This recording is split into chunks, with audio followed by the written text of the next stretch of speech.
Sri Krishna Parabrahmane Namaha. Sri Sadguru Paramatmane Namaha. Sarva Maharshibhyo Namaha.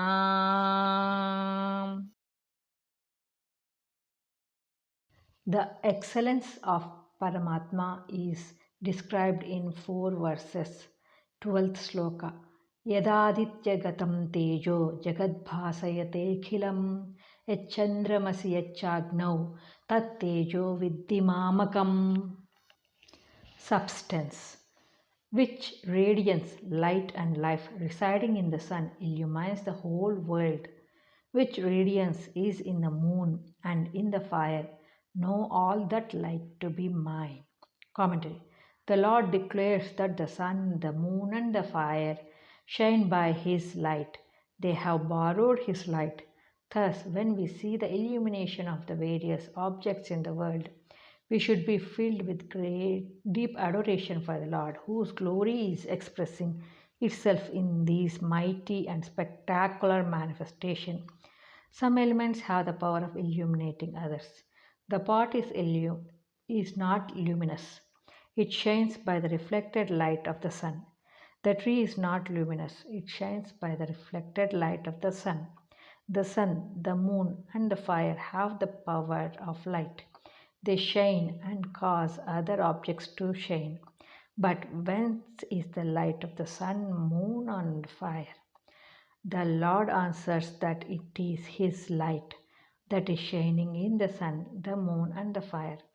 Paramatma alone is that is His light that is shining. One light, and that is reflected through different media like the sun, the moon, and the fire. This should be clearly understood by the aspirants. Paramatma is self-luminous. He is light Himself. Question. What is the nature of the light residing in the sun, the moon and the fire? Answer. It is Paramatma. It is the divine light of the Supreme Brahman. The Lord declares that He enters the earth and nourishes the herbs and plants by His energy. 13th Shloka. Gama Vishya cha bhutani dharayamyaha mojasa Pushnami chaushadhi sarvaha somo bhutva rasatmakaha. Substance.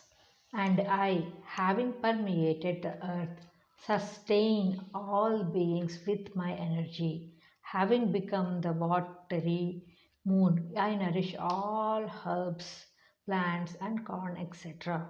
Commentary. Ojasaha dharayami. The energy that is anywhere exhibited by any being is derived from the Lord Himself.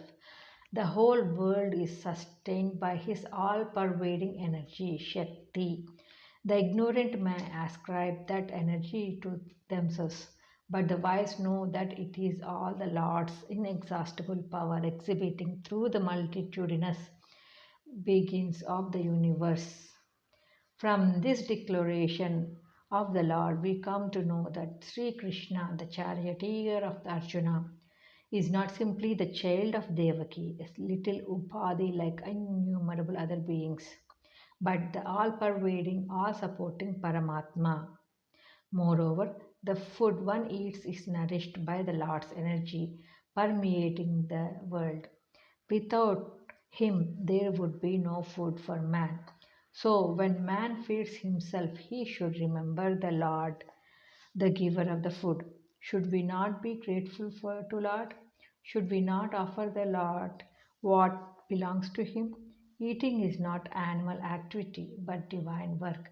If one knows the secret of the Lord's indivisible hand in its production, so also if the light of the sun and the moon is not there, the universe would be plunged in darkness.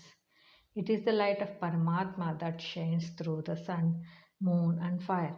Man's life has become possible by the immeasurable energy, Shakti of the Lord. He is the supporter, the nourisher, and the dispenser. Many people remember it always and remain steadfast in their love and devotion to Him. Question. How does Lord help mankind? Answer. He permeates the earth and sustains all beings with his energy, Shakti. He becomes the watery moon and nourishes the plants and herbs. Question. What then is the duty of man? Answer. He should remember the Lord in all the activities of life by japa, dhyana, sankirtana, and worship.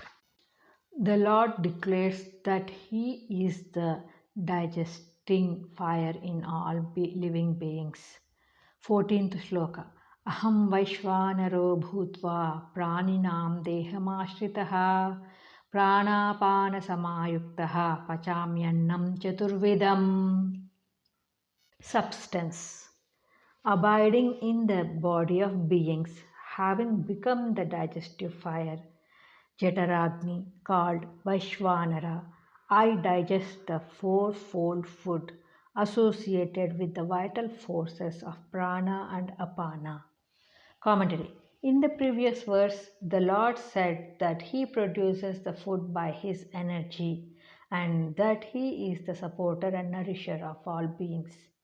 Not only does the Lord produce food, He is also the digestive energy in all beings. The body is built by food, and the food eaten should be properly digested before it turns into blood and vital energy. The digestive fire, Jataragni, is the Lord Himself in the form of Vaishvanara. So, the Lord is the creator as well as the nourisher of the body. In this way, man is wholly the product of the Lord, and all the energy which he possesses comes to him from the Lord. He who eats the food without offering to the Lord is a thief, misappropriating to himself, which is not really his. Yo bhunte stena eva saha. Third chapter, 12th shloka. That is why there is the sadachara in the world of offering food to God as naivedyam before eating. What is eaten without such offering is impure food. So everyone should offer his food first to God and then a part of it to other hungry beings and eat only the rest of it with godly feelings. Then the very act of eating would become a yajna and the food taken becomes nectar, amrutam. Praninam dehamashritah. The Lord is in the body, very near, nay, nearest to Him. Realizing His presence with Him, one should live a pure, blissful, and blessed life. Pachamyannam chaturvidam means the fourfold food. Bhakshyam, food which has been eaten by mastication. Bhojyam, soft food which has to be sucked in. Lehyam, that which has to be licked. Choshyam, that which has to be swallowed. One can imagine how cautious he should be when he knows that the Lord is himself the eater and the digester of the food. Regulation of food habits is a necessary prerequisite of spiritual life. The body is the instrument of yoga sadhana, and food builds the body and sustains it. So, everyone should practice restraint and moderation in this matter. The following principles should be observed. He should not eat too much. Sattvic food alone should be taken. Rajasic and tamasic food should be avoided. From the 17th discourse, 8th, 9th, 10th verses for the definitions of sattvic, rajasic, and tamasic types of food. The food taken should first be offered to the Lord. The food should be earned by righteous means. It is certainly better to live on roots and leaves obtained by righteous means than on luxurious dishes got by cheating, stealth, and other unrighteous adharmic ways. The Lord is observing from within every morsel that one eats. The law of moderation has already been enunciated by the Lord. Yuktahara viharasya in 6th discourse, 17th shloka. As the chapter deals with food, it has become an sadachara to recite it collectively or separately at the time of eating. In ashramas, mutts, and houses, this practice is followed by most people. Food eaten in this spirit is real offering to Lord. He accepts it. Besides, such food permeates every particle of the body with divine purity and energy. Generally, after reciting this discourse, the wise like take water in their palm, repeat the 24th verse in the 4th chapter, Brahmarpanam Brahmahavihi, sprinkle the water on the food and then start eating. This is Brahma Karma Samadhi. Question: how does the Lord dwell in the body? Answer: in the form of Vaishwanara, Jadaragni. Question: what does he do in that form? Answer: he digests the food associated with the vital forces of prana, apana. Question: what then should men do? Answer: they should think of the Lord, offer the food to him, and afterwards eat with pure and holy thoughts.